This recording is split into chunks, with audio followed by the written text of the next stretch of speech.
저에게 이번 삶 공부는 살아있는 하나님의 말씀을 알아가고 기도와 명답을 경험하는 훈련을 통해 점점 그리스도인으로서 습관과 삶을 살아내게 하는 인도하심이었습니다. 2월 달에 확신의 삶 일기 개강 소식을 접하고 두 가지 마음이 들었습니다. 하나는 오래전에 개설되었다가 저는 참석하지 못했던 그 확신의 삶에 대한 기대와, 두 번째는 목장 식구들과의 1:1 양육을 해야 된다는 부담감이었습니다. 그러나 그때는 성령께서 제 마음에 주시는 하나님의 인도하심을 눈치채기 전이었고, 확신의 삶을 수강하면서 서서히 저에게 주시는 하나님의 마음을 발견하게 됩니다. 이제 그 과정과 변화, 그리고 결단한 것을 부족하지만 나누겠습니다.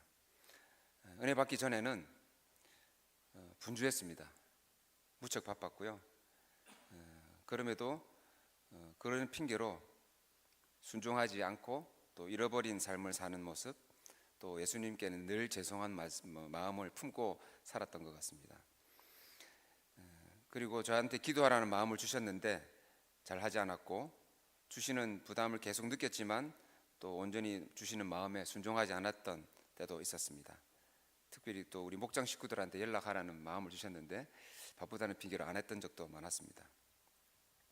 그럼에도 불구하고 나는 하고 있는가 하는 것을 스스로 자문했던 시간도 있었고, 그러면서 느꼈던 것은 제가 마음에는 원하지만 실제로 삶에서는 기도와 묵상, 그리고 실천하지 못하는 모습을 반복하고 있구나 하는 것을 깨닫게 되었습니다. 그 이후에 이제 삶 공부를 하면서 은혜 받은 내용을 나누고자 합니다.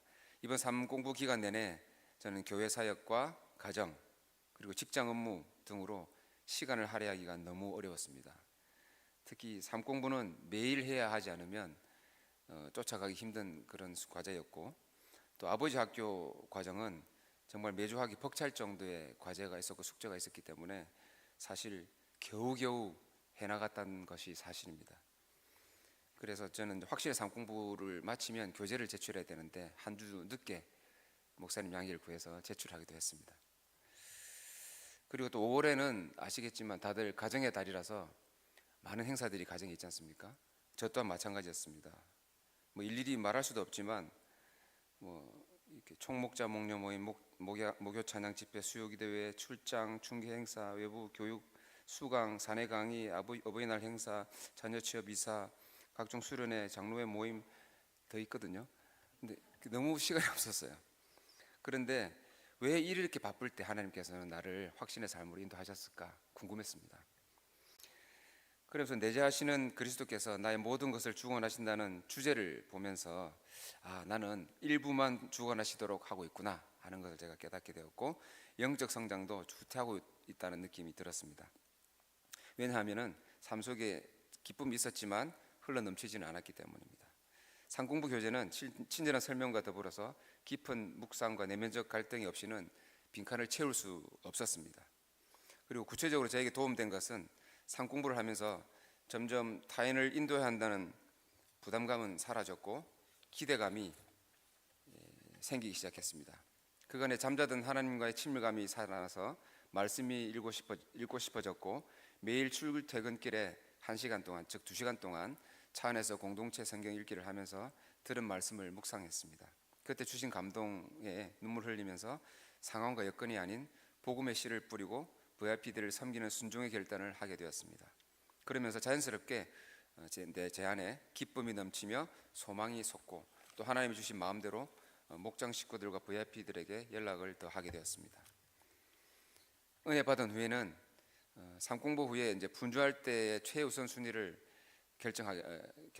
결단하게 되었습니다. 다시 말해서 말씀을 읽고 기도와 순종을 통해 성령의 역사를 함께 경험하면서 기쁨이 채워지는 영적 성장에 대한 확신과 자극을 받았고, 다른 사람들을 가르치는 것이 아니라 나 스스로가 내재하며 나를 모든 것을 주관하시는 그리스도께 순종하는 삶을 사는 기쁨을 알게 하셨고, 능력도 또한 저에게 주심을 알게 되었습니다. 가장 큰 변화는 예전보다 말씀을 더 사모하게 되었고, 말씀이신 하나님을 더 가까이 알고 싶어졌습니다. 또 말씀을 삶의 현실에 적용하고 복음을 전하고 싶어졌고, 직장 신호의 활동으로 직장 선배, 동료, 후배들을 인도하고 싶어졌으며, 실제로 동료 한 명과 후배 한 명을 인도하기도 했습니다. 또 현재 품고 있는 VIP들에게 더 적극적으로 연락하면서 섬길 기회와 복음을 전할 순간 허락해 주시기를 계속 기도하고 있었는데, 최근에 실제 목장 VIP와 더 자주 만나게 되었고, 그간 일 때문에 저녁 목장 모임에 참석이 어려웠던 목원이 저녁 모임에 나오는 모습을 보면서 감사를 하게 되었습니다. 다들 아시겠지만 전도에는 절대 실패가 있을 수 없다는 말이 있습니다. 그것은 마치 농부가 씨를 뿌리는 것 같이 아직 복음을 모르는 사람들에게 복음의 씨를 뿌리면 지금은 알 수 없지만 하나님의 때와 방법으로 그 열매를 거두실 것을 우리는 모두 알기 때문입니다. 이때 저는 잊지 않고 성령님께 도움을 구합니다. 도움은 어떻게 올지 모르지만 항상 가까이 있다는 것을 알기 때문입니다. 신약 성경 13권을 기록한 사도 바울의 말씀 중에 마치 유모는 자기 아이를 가지고 유모는 젖을 다른 그 주인에게 주는 사람이잖아요. 그러려면 자기 아이가 있어야 젖이 나오기 때문에, 그럼에도 불구하고 섬기는 주인의 자녀에게 자신의 젖을 주고 이후에 자기 집에 돌아오면 젖이 없잖아요. 그래도 한 방울이라도 더 자녀에게 젖을 먹이려는 그 간절한 심정으로 이방인들, 즉 우리들에게 복음을 전하고자 했던 사도 바울의 마음을 깨달아서 그 마음대로 실천해야 되겠다고 결심했습니다.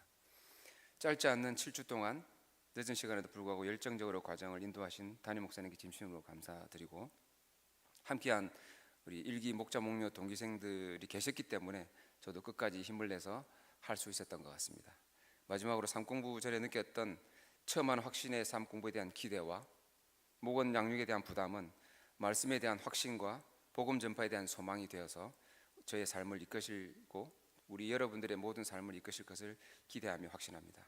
사랑하는 울산교회 성도 여러분, 하늘 복 많이 받으십시오.